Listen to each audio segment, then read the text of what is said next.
gentlemen, and welcome to Bonus Audioface. I am Sean. I'm Dan. And this is a bonus episode about Daft Punk, one of our favorite ever duos, groups, bands, whatever you want to call it.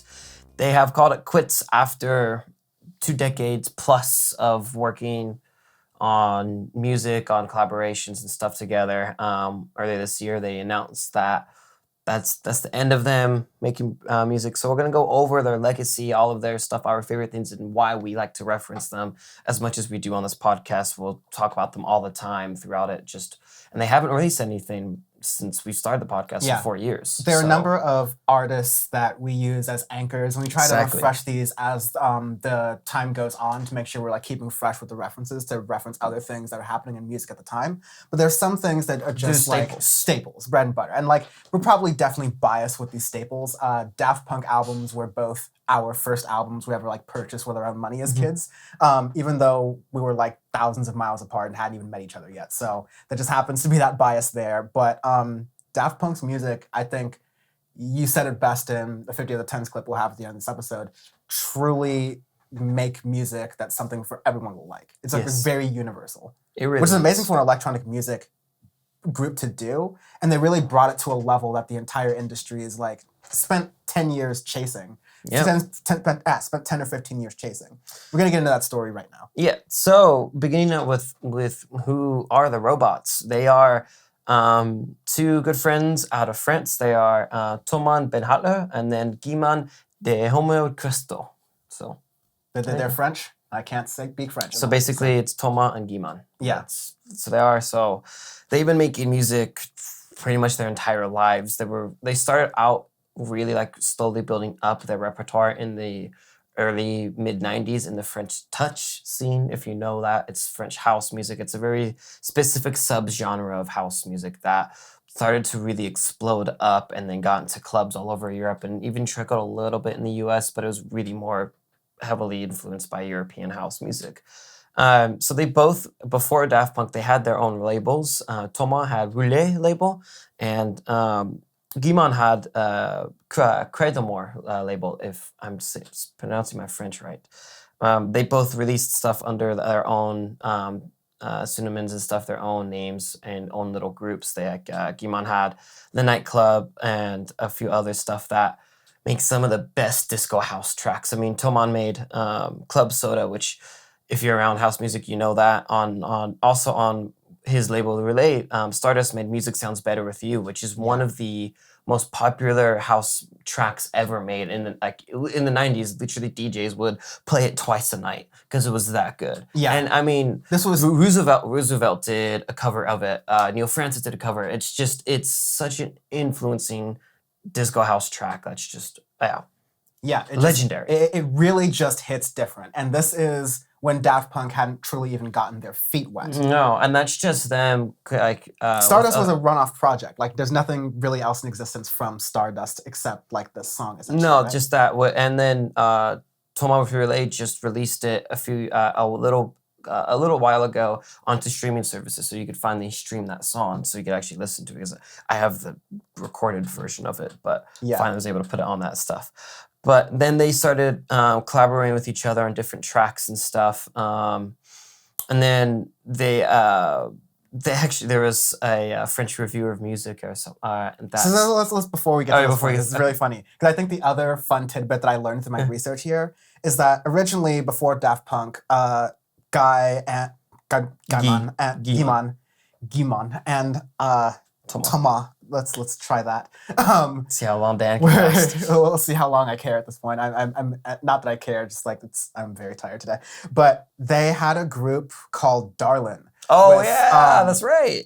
Tom on bass and Guy-Manuel on guitar and another guitarist by the name of Laurent Brankowitz, who you might know better from Phoenix. Yes, and that's why they've collaborated with Phoenix, the band, a bunch of times. And Thomas produced their latest record, Tiamo and stuff, and they've been a legendary indie rock band for 20 plus years as well. Yeah, Daft Punk's DNA is all over the music industry. It's all over, more on that later. Yeah. So when they had this band together called Darlin, it was like a guitar rock group. They recorded some demos. They had some multi-artist EPs, like essentially early forms of mixtapes that they were on from record labels. And they didn't really speak very much about it. Neither did the reviewers and people who were talking about it, which is what you were going to say. Yeah, so one of the reviewers said it all sounds like a Daft Punky thrash. Yeah. That's what they said. And they really liked that name, so then they stuck with it. And that's where literally the words Daft Punk came from. Was a reviewer was criticizing their sound and everything with that. And then they literally took the criticism and ran with it. Literally, which is... Yeah. Wow, that's something else. So, as the story goes, in September of 1993, the duo Tom and Guy-Man had gone to a rave at Euro Disney, where they met Stuart McMullen of Summer Quality Recordings, and basically said that, look, I have this... They're basically just like scheming and had ideas together. They gave a demo tape to form the basis of Daft Punk's first single called The New Wave. And it contained the New Wave, which I don't think made it onto many proper like Daft Punk's. It's a random mix, but it became, I guess, the first Daft Punk song, Alive. Alive, which is one of my favorite Daft Punk tracks ever made off of Homework. It's at the later half of Homework, which we'll get to in a little bit. Yeah. So that was... Beer House. Yeah, that was the beginning of Daft Punk, like chronologically speaking, out of that meeting at a rave. And they're like, hey, we might have something here. Because the thing, too, with Thomas and Guy-Man, they each had their own labels at the same time. So they were both making their own like French touch and disco wave and stuff, music. But they knew when they would collaborate together and go in to make Daft Punk, they had like a specific vision in mind of what they wanted it to sound like.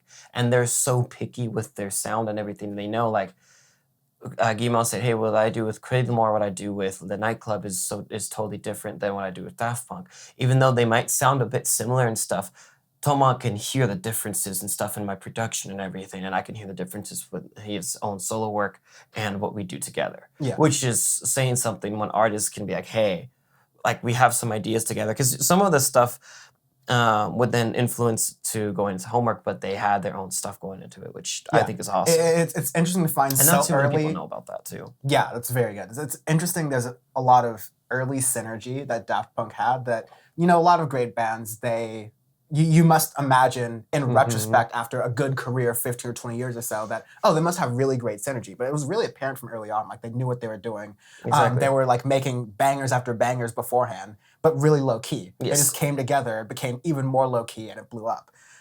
So Daft Punk would return to the studio in May of 1995 to record their first commercially successful single, Da Funk. Yes. And sort of then like that's anagram what of it. really kind of started to explode them up in the European house scene, and then even just above and into the world in general really got them out. And that's when like people started to figure out, who are these guys, who, like, what are they doing, like, this sound is very unique, what's it coming out of? And that's when like they were starting to get featured in articles and other stuff, and they were getting interviewed.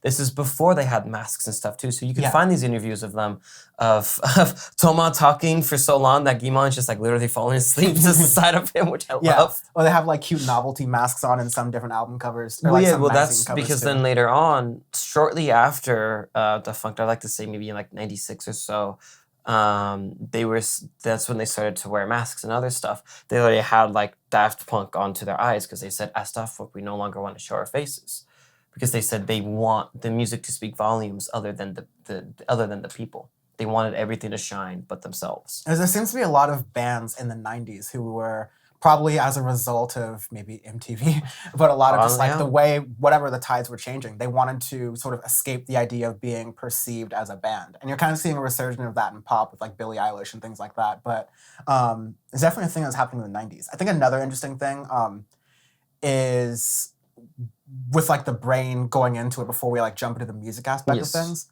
was that they made a deal with Virgin Records, which was a major record label back then, to license tracks through its production company called Daft Tracks. Because from the very beginning, Daft Punk were very clear they wanted full ownership and control of their music top to bottom. And so by creating a side production company, you're dealing with a production company, and you have the deal with the production company. But it's the production company that holds the recordings and the albums. And if you own that production company, then you're chilling. Very, very smart there. But yeah, Da Funk was the first, probably the oldest Daft Punk song I remember. There are like a couple of random electronic techno songs in my brain's memory, because the furthest my brain goes back memory-wise is with music.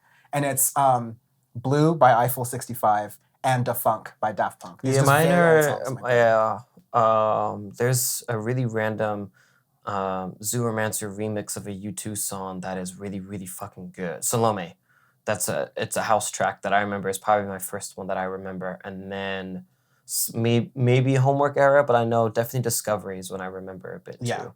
Discovery was like a blow-up thing, but just to like give Homework its due, because Homework was the first Daft Punk album I bought. It was released in 1997 to pretty damn good success. Like 16 songs, an hour and 14 minutes. By this time, Daft Punk had just been like a hot thing, and so getting them to have a first album was really good. You know, like listening back to it, I think with so much retrospect, it's definitely probably hasn't aged the best as all the other Daft Punk albums. No, it's definitely a capsule of that like pure 90s house music sound, because you could hear all of the influences they have of, I cannot think of his name off the top of my head, but the guy who was featured on One More Time and on Toulon, he was like a big pioneer. He passed away a couple years ago. He was a big pioneer in French house and stuff. Romain Anthony, there we go. He was like him, a couple others were really influential in Homework as an album, because that's what they were going into. All of their labels, Relay, Creed No More. You can hear all the influences in there. So it's a capsule of that sound. So if you're a big house head like myself, where I literally grew up listening to this stuff, I love it, because it's just top to bottom. It's just pure, clean, wholesome house music. It's experimental for the time. It's very different, unique. You have like,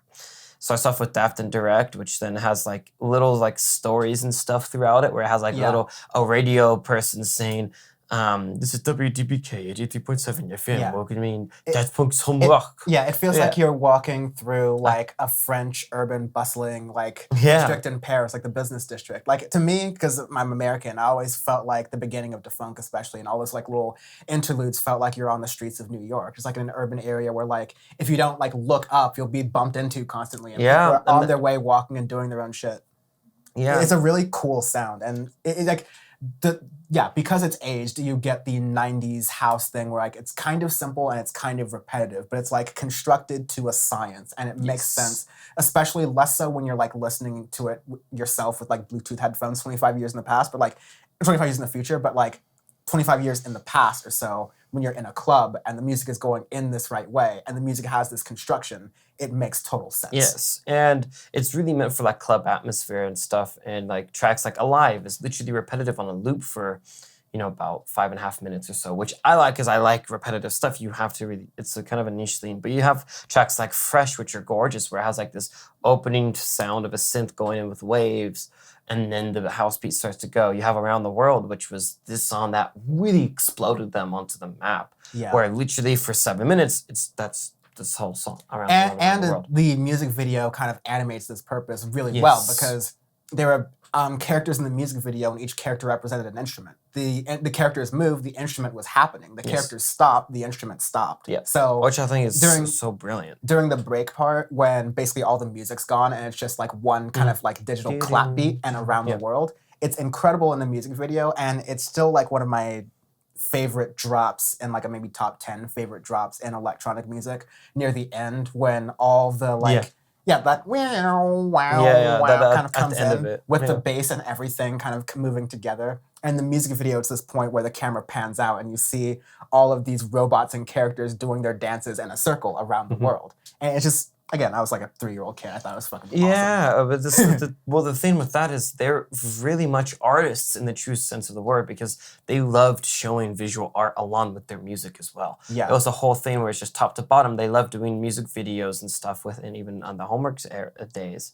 So within that's when they really started, and then they at first didn't have the helmets designed and stuff. They were performing with like little masks on and stuff. There's like Mixed Mag article covers with them with like devil masks and other carnival masks and stuff before they got the influence to make the Daft Punk helmets, which everybody knows. Daft Punk helmets, Thomas in the silver one, Guy-Man's in the astronaut style gold one, and they are one of the best branding things in all of music. They are synonymous with Daft Punk. Everyone knows those helmets. Yeah. You don't even necessarily have to know even a track from Daft Punk, but you immediately recognize those helmets. There's a thing in like brand theory. I promise I'm not getting wild here. Where like at a certain point, a brand becomes so ubiquitous that you no longer need the name of it or the word mark. All you need to do is show the logo. Yeah. Like the Nike swoosh, you know that. You know exactly. The Pepsi sort of like circle thing.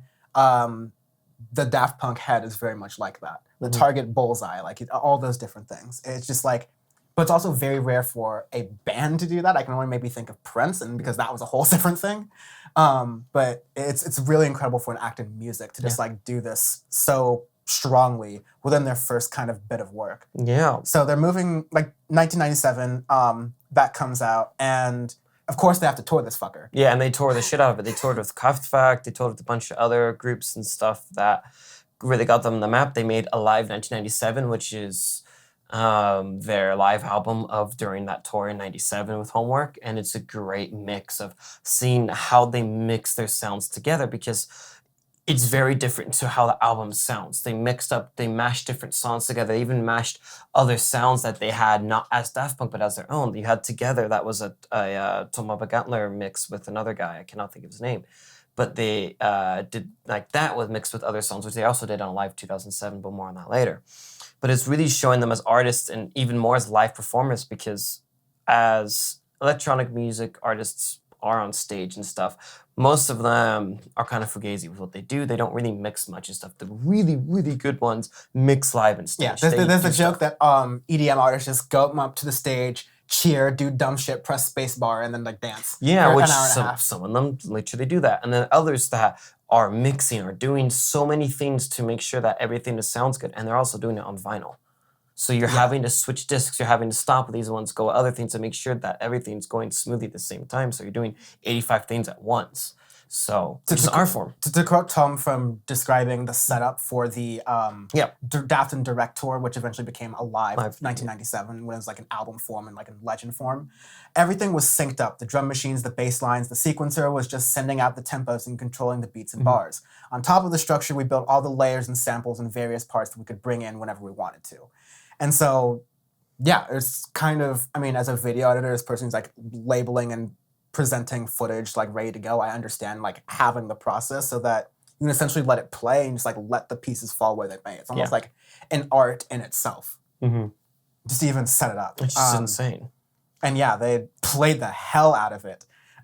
They, even during the Daft and Direct tour, they did another really cool thing, which they combined a lot of their songs and mixed them together. Yes. So you would have like Daft and Direct mixed with Da Funk. Yes, and exactly. you would have Alive mixed with Can You Feel It? My favorite being The Chase, which is a Giorgio Moroder track, mixed with Around the World to end it together. Exactly. So you have all of these tracks that are not necessarily Daft Punk ones, but they mix it within Daft Punk themselves. So there's so much technical, like on the technical side of making music, that is really revolutionary in electronic music that they started out there in the 90s. I mean, you obviously have other artists doing it as well, but they did it on that mainstream stage, basically. Yeah, they did it on like from the beginning, as a matter of fact, from the mainstream stage. Yes.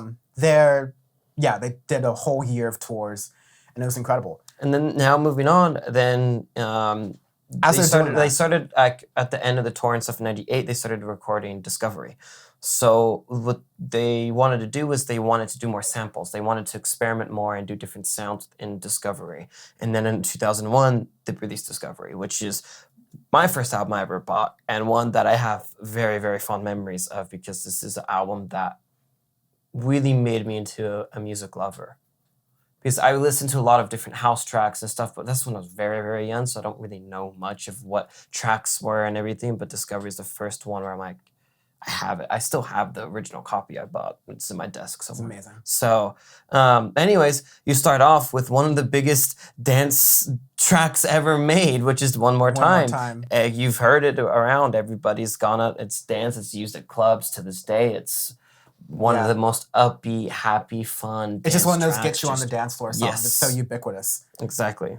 It was in One More Time wasn't in commercial. There was Digital No, Love. Digital Love was in the Gap commercial. It was in the Gap commercial. commercial, and that's why I bought the album. But more on that later. And then like right after One More Time, you had Aerodynamic, which has this big chime thingy, big bell, which is also known as a Daft Punk. And then it's just this gorgeous little mashup track and everything. And that's when you could really start to hear them getting all of these different samples from random stuff from the 70s, 80s, 90s, and just making it into their own track where it's unrecognizable from the old sample. And then arguably that little like da na na na na na na thing is the most like characteristically Daft Punk like noise or music ever. Yeah. Like if Daft Punk like they have a logo and a brand, that's their jingle, like that's their sound. Yep. Like another random thing, I think I read something somewhere that there's a line of trains somewhere in Japan where if you go to the stations, each station has its own characteristic chime and jingle. That's hilarious. So it's such a Japanese thing. I love and they it. actually have, speaking of Japan, they have a big anime influence. They made they made a film along with Discovery called Interstellar 5555, where each song has a story to it and an entire film of like an hour and a half or so. Yeah. Where it's a whole anime space adventure thing, and it is hilarious and one of the very first anime things I've ever watched when I grew up. Yeah. Speaking of that, then like right after that, you get for the album now. Get into Digital Love, which third song, Digital Love, which is the song that got me into Daft Punk. Really, that was the song they had on a Gap commercial. It was kind of everywhere a little bit if you were around like the scene, and it was just this beautiful track of just talking about a dream and then having like a whole little dance beat to it and just beautiful. It's one of my favorite Daft Punk tracks to this day. After that, you have Harder, Better, Faster, Stronger, which was one of their biggest hits from the album as well. So big of a hit, Kanye flipped it and made it into an even bigger hit. Exactly. More on that later. Yeah.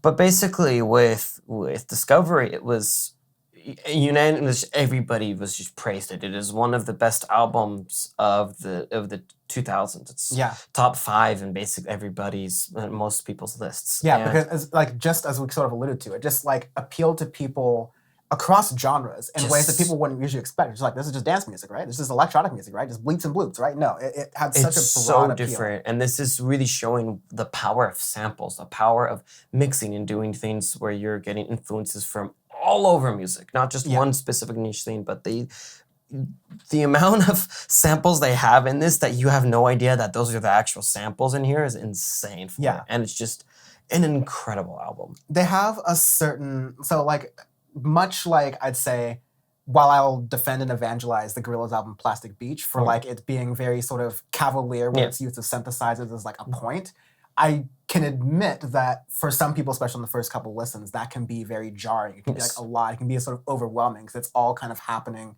And yeah, it can be overwhelming. It's kind of the experience sometimes people get at electronic music festivals, right? But it, in different ways, expresses this sound, and it's not all the time it's very overwhelming. It just has a lot of different options, and it's still a dance music record. So it's holding to those dancier, poppier, louder vibes.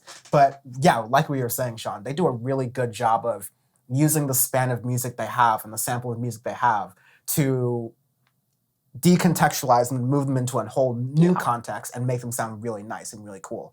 Like you go through like the whole album, there's just a whole bunch of different songs. In fact, I kind of skipped to it. There's a lot of different random things to hear, but the song I love from this album the most is Face to Face. I was gonna say we have to talk about Face to Face because that is, as a song, that's one of the best examples of mixing so many songs together, sampling so many songs together that it makes its own completely new beat. Yeah. I think there's like literally 7 songs into this one track. Yeah. And it's incredible. Yeah. And they like, even like the part of Interstellar 5555 where they have this song and everything, it's amazing for the music video and everything. It's just one of their best tracks. According to Who Sampled, they sampled 8 songs. 8 songs. Some from the Electric Light Orchestra, some from Dan Fogelberg and Tim Weisberg. These are songs from the 70s, mostly early, mid-70s, early 80s. Because they're disco themes and stuff and influences. Wrapping it together, throwing Todd Edwards' voice on there. Yep. Which then Todd Edwards goes back onto Touch, which is more on that later. Yes, I mean, it's a nice... It's interesting the way they told their musical story, let's say, and let it develop out. But really, Discovery has a lot of bangers. I'd say it's kind of top heavy in the beginning for sure, because like most of its like lead singles were in the beginning. But I think you could like speak to just generally the songs in the middle are still like worth listening to. I mean, it was your first album, so presumably you had like a lot of time with it. Yeah, just I've listened. I can put, if you put 2 seconds in any of that song, I know exactly what song it is on Discovery, because that's how many times I've listened to that album. It's what shaped me to really just enjoy music in general, and it's one of those things where I'm biased. It's in my top 5 favorite albums of all time. It's in that top 5 because mine rotates all the time, but it rotates basically between the same 5 albums. Yeah, it's just amazing. So coming out of Discovery and kind of like the ground shaking like amazingness that was, Gap commercials, all these other things. They kind of went pretty quickly into releasing their third album, Human After All, in March 2005. It was the result of 6 weeks of writing and recording. They kind of just did like a power on through. And this one was received very mixed. Yeah, a lot of people didn't like it, and a lot of people did like it. It's definitely it's not a very consistent album. I like all of the tracks in here personally. I like much of it, and definitely because I think, other than maybe Tron Legacy, this is the Daft Punk album I have the most distance from. But I listened to more of the more recent ones recently for this episode, and I appreciate it because this is the experimental Daft Punk that you got in the first album, but you know, a little bit more refined because it's 10 songs, 45 minutes long, so it's a little bit shorter as opposed to the hour banger you had with Homework. Yeah, and then the thing too with Human After All, it's now really getting to the storytelling of Daft Punk as like an art. Daft life. Yeah, exactly, because they have the whole thing of them being robots. The whole like extinction of the space band robots. yes, robots. Like specifically not of Earth robots. Exactly. And they're saying, wait, we are human after all. Yeah. Out of the whole thing, which is the irony of them being robots. So it's interesting with that, because then it's also a whole talking about stuff within life as well, like in the early mid 2000s, because you have all of these like Television Rules a Nation. Right before that, you have On Off, which is just saying how everybody's addicted to TV. Yeah, Television Rules a Nation. I mean, we're going in a random order. Sure, we'll love it. But like I of the like, it's my dark horse favorite song on this album. I've just always liked the beat for it. It's very chill. It's very like kind of like the same complaints you have with 1997 Daft Punk. It hasn't aged super amazingly. It's kind of like laid back and basic, but it's just such a cool, simple thing, especially because some of the other like lead singles on here, I think, do a little bit too much, let's say. Yeah.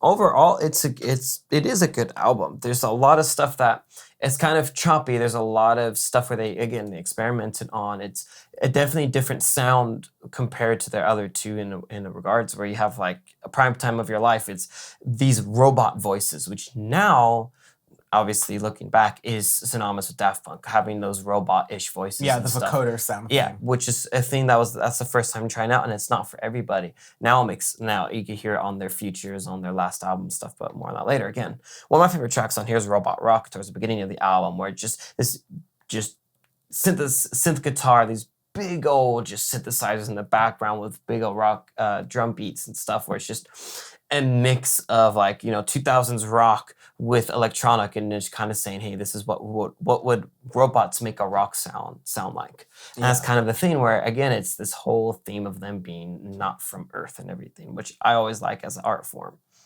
But the thing with critics, they said it was lackluster, it wasn't kind of cohesive and everything with that, which you can kind of say with that. It's a little bit slower and extremely repetitive with each track. So it wasn't received nearly as well as their other two albums, which kind of hurt their confidence a little bit in certain regards.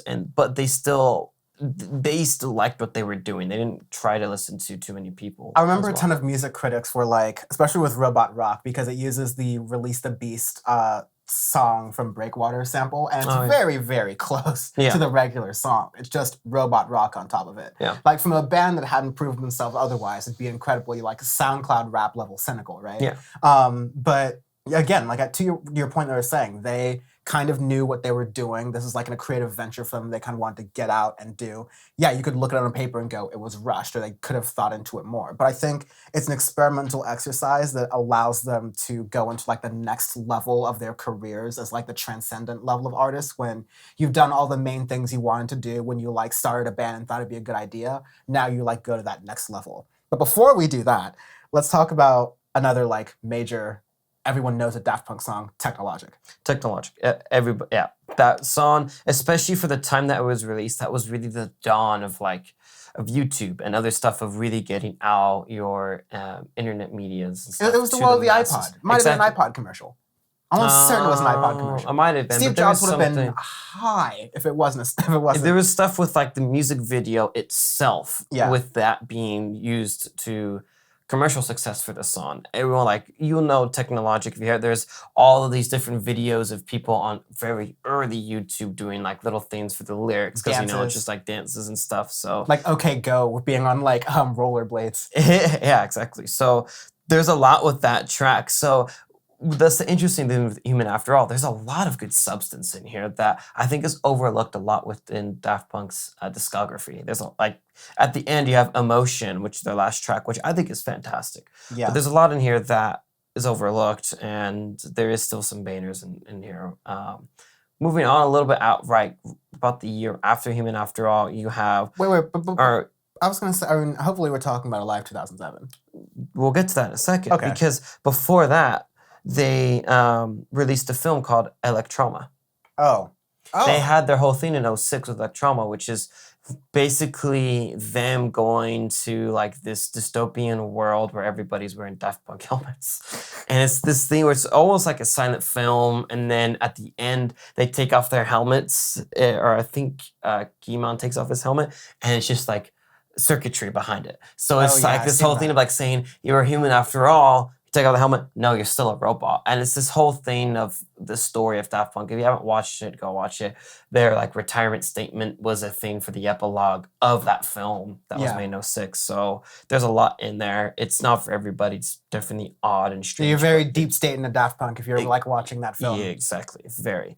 But then the following year, they have their Alive 2007 tour in general, and it is one of the best live tours ever in the history of this is the most important musical tour in electronic music history. 100%. Hands down. Because EDC, Ultra, all of these festivals that exist worldwide would not be as they are without Alive 2007. Without Alive 2007.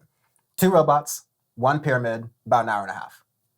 That's all you need. Sold out shows, crowds. 48 dates across 2006 and 2007. They performed the Alive 2007 tour. They did a mega mix of their songs. So there's the thing. They would mix, like how they did with Alive 97. They mixed songs from their previous stuff with Roulette, Critomore, so stuff that people didn't even know. So like you had you had Together mixed in with a bunch of other tracks. You had Around the World. You had stuff from all 3 of their works, plus all of their B-sides and other stuff mixed together, which made this crazy, insane tracks of just bringing the house down all the time. For the tech geeks out there, this was, again, back in 2007, and they got an array of multiple Mac Pros.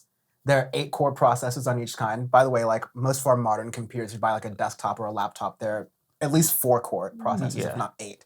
And then you've got 16 core babies now. So yeah, but they used Catalyst and Final Cut Pro basically, so you would have these. Each computer would act as like a little video input. Yeah. And so the LEDs everything could be controlled and edited on the fly very quickly, and then reanimate onto the screen that was on the pyramid. The pyramid. Yeah, because the pyramid was a giant LED screen where it just keep going. With LEDs around it. Yeah, and then a whole stage around it too. If you haven't watched a YouTube video of One More Time, Alive 07, go watch it, because it is one of the best experiences you can have electronic music live. Yeah, the Daft Punk also did a great thing where they just put the entire live soundtrack live from one of their performances. Yes. It's as electronic music perhaps should be live, one song all the way through, just a mix. You start it, you finish it, you barely skip around in it, you just let the whole thing play. It's damn good. It's very damn good. It's just it set the bar. absolutely set the bar for what electronic musicians have to do with their music. And 15 years later, electronic music artists are routinely failing. Yeah, we made this distinction a long time ago where it's like EDM artists versus DJs. Like DJs who are just like hit spacebar, dance around, be gallivanting idiots. And yeah, this is what sets the bar top. This is what everything has to be, because this is the best live show that I wish I actually was able to have gone to. You and me as well. Yes. Moving on from that, there's an interesting detour within their right after their 07 World Tour. They I know they like appeared with Kanye in 08 Grammys, I'd like to say. Because at this point this is when they had the stronger Kanye really stronger on the album of Graduation, which is the best Kanye album in my opinion. The way we organize this episode is that we'll put in the collaborations. Oh, you want me to talk about later? Okay, yeah, in a bit, but let's just go through TRON right now. So a couple of years after Alive 07, they get Disney contacts them and stuff to do TRON soundtrack, TRON remake in 2010. And they make the soundtrack for the whole film. They were featured in the film in like a big fight scene and stuff on them with like this cool, really futuristic looking, like almost like straight jackets with chrome on both their helmets, lines on the LEDs on their helmets, which they hadn't done in a long time because that was their first thing with the helmets that had LEDs on them. So it was really cool. The soundtrack, you had Derezed, which is the most Daft Punky sound for a track for TRON, but the rest of it was kind of your normal film soundtrack, but they were a Daft Punk version of a film soundtrack, or like a film soundtrack done in a cyber world, a TRON world. Yeah, so exactly. It's a good fit. It fit the film very well. They were perfect for that role. Basically, like for a futuristic film like TRON, it's just nailed it on top of it. And it's really cool with how they did it. Yeah. I have never seen TRON. Did you? I watched both. I watched the 80s version and the 2010 version. How was it film-wise? It's very unrelated from Daft Punk. It's just it's a whole futuristic thing when you get sucked into a video game, basically. So that's why it's perfect for. So Jumanji. Right. So you're like, that's like the super smart notes. But anyways, they fit in that world perfectly for TRON. Yeah. So it was a great mix for it. I mean, it's not far away from like Interstellar 5555 essentially being like an anime mini TV movie. So like doing a film score is just kind of the next step. Exactly. You're eventually getting more cinematic with these artists. Yes. And now this is the point where I kind of wanted to get to the fact that Daft Punk were not only just producing for themselves, but their music, and like especially as before they retired, just started to permeate and do what I think is the best thing artists can do once they're older musicians, is to just take younger musicians under their wing, produce for them, help them like learn the ropes, or just like work with cool artists and make crazy shit. We talked about Kanye West, and Stronger was like one of the songs of the 2000s. Doing a really like slowed down version of Daft Punk's song and combining really Kanye West at his prime. Oh, 100%. That's to me his best album, Graduation. And having that song like performed at the Grammys and everything else was just huge. And it was a really great use of it. They also did Black Skinhead, and I think the opening track on Yeezus with Kanye. Yeah, there are a couple of songs on Yeezus, which was later years Kanye. Yeah. It's called the Baroque period of Kanye West. And do you want the Reformation Kanye, or do you want Baroque Kanye? Reformation's beautiful dark twisted bands. And then Gilded is I hate being bipolar, it's awesome. No, but let me jump out of that rabbit hole. The story for Black Skinhead I'll always love, because Daft Punk and they weren't done with the beat. They were just it was completely unfinished. And Kanye West started doing this like primal screaming over it. He was really feeling the drums. It's like this very primal sound if you know it. And Kanye basically insisted that they don't change anything about the song after that. And so the unfinished rough sort of like drum beat you hear for it, which is really just the drums and then the dun dun dun dun. That's most of the song, other than some little flourishes here and there. It fits a Kanye West track, because Kanye West tracks traditionally use a lot of vocals in the production itself to layer it. But it was a pretty amazing track that it kind of goes together. Not a lot of people know that's a Daft Punk song. Well, and then the opening track on that album is also a Daft Punk track too. Yeah. On Site. On Site is Daft Punk production as well. So they had those influences, and you can hear it with the whole beat and everything. The beat was just incredible. Yeah. I think I Am a God was also produced by Daft Punk. So the first three songs on that album. And Send It Up, which also featured Gesaffelstein. Oh, that's interesting. I didn't know Gesaffelstein also did it. I know he did stuff with The Weeknd, but we'll get to that right now. Yeah, speaking of The Weeknd. So they had The Weeknd partnered up with Daft Punk a couple of times, collaborated a couple of times, went on stage with him as well. Big Thom was with album Starboy. Yeah. So had that Starboy and I Feel It Coming, both Daft Punk productions, and that's you could tell. You could tell, and that's going back to like the Human After All robot voices. That's when the robot voices were really used. Was when in Starboy and I Feel It Coming. That's where they had their own little things that you could hear them doing that stuff. And we're doing a little bit of moving things around because by the time Starboy had come out in 2016, 2017, this is after Random Access Memories, an album that like barely needs introduction, but we've got a special thing for that in a moment. Yes. It was very disco-y. It was like the perfect like callback to the 70s and 80s that still felt like it could fit and make sense in the mid-2010s, which, looking back at the mid-2010s, it's a very strange time with music. I'm not sure I very much enjoyed it. I think we started Audioface right as it was cresting with its weirdness and starting to get into what we got right now. The 2010s was great for like the first 3 years. I'm talking about the middle. And then it got really fucking weird in the middle, and then by the end, it started to like ooze into where we're at now. Start to develop. Yeah, exactly. But they had some tracks on there that were really good. You mentioned Starboy, but I Feel It Coming, which is also just like a very slow, like if Starboy's like the Get Lucky, so to speak, then I Feel It Coming is the Lose Yourself to Dance. It's a slower, like complement to that. Exactly. And Starboy, interesting fact, was the Daft Punk's only #1 song in the U.S., which is very interesting. The U.S. music market, notoriously. One would say thought, fickle. I would say I thought Get Lucky would be, so that's an interesting thing. Yeah, because Get Lucky was played all the shit, so like you would expect that it would be #1, but apparently not. Amazing. So they also, I know you don't have it in here, but I know they partnered with Phoenix a couple of times. In 2010, they did do, when Phoenix was doing their Wolfgang Amadeus Phoenix tour, they did a show with Phoenix. Like an encore of like half an hour with Phoenix, with them helmets on, everything, doing it with them because they're good friends. They're good friends with them. And then Thomas Ben Hutler helped produce Tiamo, which is the latest Phoenix album in 2017. It'll be interesting to see if he's going to work with their newest album because I know they should be releasing one in 2021. Yeah, and while Daft Punk have split up as musicians individually, they may still be working on projects. I assume Thomas going to be around because he produces a lot of stuff going on. He did stuff with Arcade Fire. Yeah, everything now. Some of the first songs, and I like that album. It's just Win Butler's an old little bitch. So there's that. Arcade Fire, the first couple songs in that album had a really nice production sound to it. Like it wasn't disco-y necessarily, but it was like well-produced nostalgia, which is a really nice juxtaposition to the concept of the album of like the mid-2010s, everything immediately accessible at once, so much attention overdrive, you're not even really in touch with your feelings. Right. It really helped to touch off a rather solid album by Arcade Fire, just touching that. And then like what else do we have here? There's also Parcels featuring they're a group in Australia, I believe, and they have the opportunity to work with Daft Punk as well. And I think that would be on the last track with them as Daft Punk. Yeah, it was the 2017 single Overnight. Okay. And that's the official last Daft Punk song now. Yeah, which is very interesting. Very interesting. Yeah.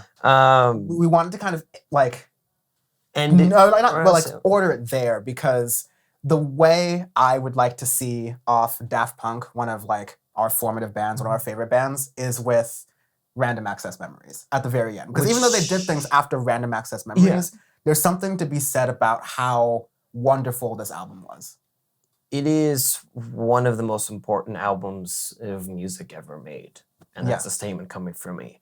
The song Touch, I can't listen to now without like crying halfway through.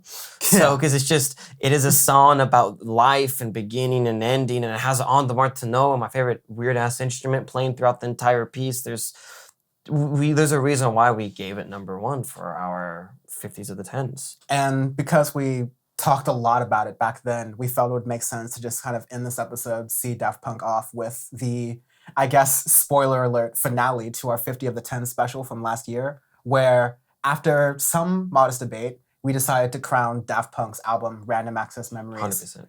the #1 album of the 2010s.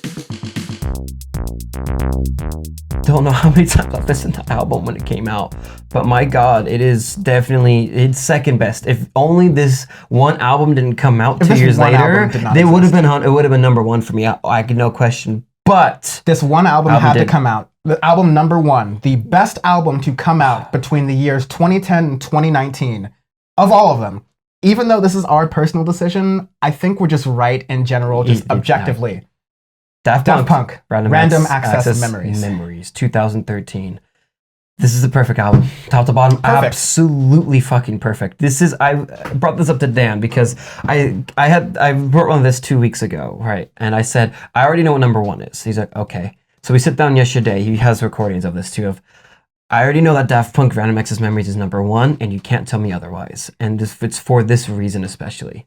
It is the only album I can put on for anybody who has any acquired taste of any music, and they will like it. I've been to parties where it's mainly people who like trap. I've been to parties that like country. I've been to parties that like alternative rock like myself. Anytime I put on Random Access Memories, boom, everybody can bump to it. Everybody is golden on it. It's one of the very, very rare albums that everybody liked it. Yeah. And from an album start to finish, like Daft Punk's, they've always had like the history of the elusive robots. And they had released, the aughts had been pretty good. Beautiful, because you have Discovery, Robot Rock, you had the Live 07. Yeah, they did the TRON soundtrack, which was 2010. Yeah. But then since Robot Rock, they'd never released a full LP for 7 years, and no one knew what was going to happen. Then no one really heard. No one had heard from them, and then all of a sudden at Coachella, they put posters. No, that wasn't even the posters. All of a sudden at Coachella, there's a performance happening in the background, and then it fades to black, and then all of a sudden it's just a very groovy song, and then like just shimmering things happening, and then slowly it reveals the Daft Punk logo, and that's it, to this like groovy song, and everyone's like, what the fuck? And that song became Get Lucky. Yes, which is their biggest track off of that album. Yes. And I think the album version is... Listen to the album version, because everyone's heard the watered down radio edit that cuts off like a lot of the best parts. Daft Punk, their philosophy with this is kind of makes sense in the first song, Give Life Back to Music. Exactly. Which is their electronic artists. They've seen electronic go a certain way. They've been producing since the 90s. Yeah, like they've just really in there, and they've seen music kind of go a lot of ways they didn't like. Exactly. Give Life Back to Music and Random Access Memories was an opportunity to go back to the basics. They used 70s and 80s recording styles and technology, recording equipment, down to the microphones, because they wanted to get that exact sound. They wanted to optimize for quality. And you hear this, and it's like, there are like very few purposeful imperfections in this. Like, it's all meant to be there. It's beautiful. I mean, you have The Game of Love, Giorgio by Moroder, which is this whole story of Moroder, and Giovanni Giorgio. Yes. And it's a story about like him understanding and growing up with like synthesizers, understanding in the 80s. Making electronic music to where it is today. And that's what that whole track is about. You have Instant Crush with Julian Casablancas. I remember when you reviewed this album on Twitter, and you said Instant Crush is an instant favorite. I have that shit on from Twitter when you read that. I do remember tweeting that. You have Lose Yourself to Dance with Noted Little Vampire, Pharrell Williams. That is such a banger. And Lose Yourself to Dance, even though Get Lucky was a lead single, Lose Yourself to Dance had the most longevity, because that shit was playing till like last month. I was still, it's playing today somewhere probably. Yeah. You have Touch with Paul Williams, which features my favorite instrument, the Old Martineau. And like, Random Access Memories has a lot of beautiful singers on here. Panda Bear, Todd Edwards, Pharrell Williams even. Paul Williams killed it with Touch. It's just the most beautiful. Touch is... No matter when I listen to it, it always gives me goosebumps, especially with that intro where it's just the Old Martineau and then the faded voice of Touch. I remember Touch. And it's like, but it's so distorted, and you still have the Old Martineau going. You literally feel like you're in space, floating in space. Like you're completely lost in an unworldly setting that you've never been to, and then it just keeps accumulating, and then you slowly get brought back to Earth within the piece, because it's an 8-minute long song, and then it just becomes this funk groove house beat with trumpets and horns, folk. It's like there's so much that goes into that piece of it. I'm like, who the hell makes this music? And so Daft Punk is. And so what Daft Punk did is they made an album that throws back to disco and groove and funk and all this stuff that we're talking about resurging in the 10s, making a great like second coming. But they do this within the context of producing electronic music. So it still has the construction. It has the roots of it. It's like for sure. Each song is still constructed like an electronic song. It has like a slow build up, different parts and sections, almost like they progress and then they coalesce together in one thing and sort of build down. All the songs do that, even kind of like the slower poppy ones. And it feels like Daft Punk in that way, but it's nothing like anything Daft Punk made before. Absolutely and nothing like not. What anyone has made after. No, it's its own masterpiece that nobody can really top. You have Fragments of Time and Doing It Right. I mean, like Beyond and Motherboard are also, because like there are a lot of songs where like Daft Punk just like stick to it solo. Beyond comes after Get Lucky and does this like whole orchestral trumpet thing as an intro, and then kind of settles down back into like an electronic bread and butter kind of thing that Daft Punk would do, where it's this beautiful robot voice singing back and forth. Motherboard does that, and then getting into Fragments of Time, like you were saying, and then it has to like. Why did Daft Punk have to do this and break our hearts with their second to last song, probably ever, being Doing It Right? Doing It Right is the perfect Daft Punk song. It's everything Daft Punk did before with what they did now. It's a perfect song, man. But Doing It Right is, no matter, that is the song to me that I've put on for anybody and everybody's like, I can vibe to this. Yes. Anybody who likes any genre, I've put that song to. They're like, yes, I can get on board with it. Like I've gone to so many different parties and just so many different mixes of music and so many different genres. Doing It Right comes on, everybody's on the floor. Which is like, ridiculous. It's a groove song, it's a fun song, it's a sexy song. Like it's all this together. Only Daft Punk can do this. Ends on Contact, and it's a perfect fucking album. Ends on Contact, and you just want to like, I want to listen to it again backwards with all the songs. Like that's the. I'm like, can they tour? Nope, they never toured because they know how good it was. No, they maybe played it once or twice. And by the way, Daft Punk's live shows were the best live shows in electronic music. Everything that exists now is like EDC is basically just a large iteration off of the live shows. Because of the live, especially 07, how big their shows got. But now they're like, we don't need to do that no more. We don't need to do it. We can't. They performed it like once at like a couple of award shows, and that's it. It's, I think, the biggest crime Daft Punk has ever done, and not tour that. But like they don't. They literally just mic dropped and said, "We just made the best album of the decade. Deal with it." Yeah, so that's Daft Punk. That's Daft Punk. An incredible. I'll say this last thing. We started this episode by talking about Daft Punk in the context of artists we reference in the grand scheme of things about what we want musicians to do. From the willingness to be experimental from early on to owning your craft from like the way it's an art to literally you're not letting the record labels touch your shit. Really honing yourself as a musician. Yeah, going into spreading through all the arts, not just through creative means and theater and drama, but also spanning genres and spanning to hip hop and electronic, setting the bar in your own genre, and then going into other genres to help the next generation like move on and produce, adding little touches here and there with your magic. Daft Punk, in that model that we want artists to do on their overall. We talked about MF Doom did a really great job of doing that, but as far as commercial success, I think Daft Punk's pretty much unbeaten there with how many they've added a little bit of sprinkle there to bands that are already successful. Like The Weeknd was on his come up, Arcade Fire is doing very well, Kanye West, sure. I'm not saying any of these artists needed Daft Punk, but that combination took their music to the next level, and there's no going back on that. It is. They're not dead, so this is a little bit better than the Doom ending, but yeah. A hell of a run, and they went out on top. They went out on what they wanted, and it's gonna be interesting to see now with Thomas and Guy-Manuel and what they're gonna do with their own solo acts and everything as well, and if they're gonna produce more work, which I'm hoping and pretty assuming that they're going to because they've always been active like that. But now just as them together as Daft Punk, that's the end. Yeah, and thank you for sticking around for this Audioface bonus episode. Hope you've learned a couple things, a lot of things, or just gained a little bit of an appreciation for everyone's favorite robots. The show can be found on Twitter and Instagram at AudiofacePod. Go to youtube.com/AudiofacePod, where chances are you might already be, and check out all of our cool videos that we have, and reach out to us if there's any music you want us to listen to, especially electronic music, because we're always looking for what's next in the genre that Daft Punk helped make what it is today. Yep. So thank you all for listening with us, and talk to you soon. Cheers. Bye-bye.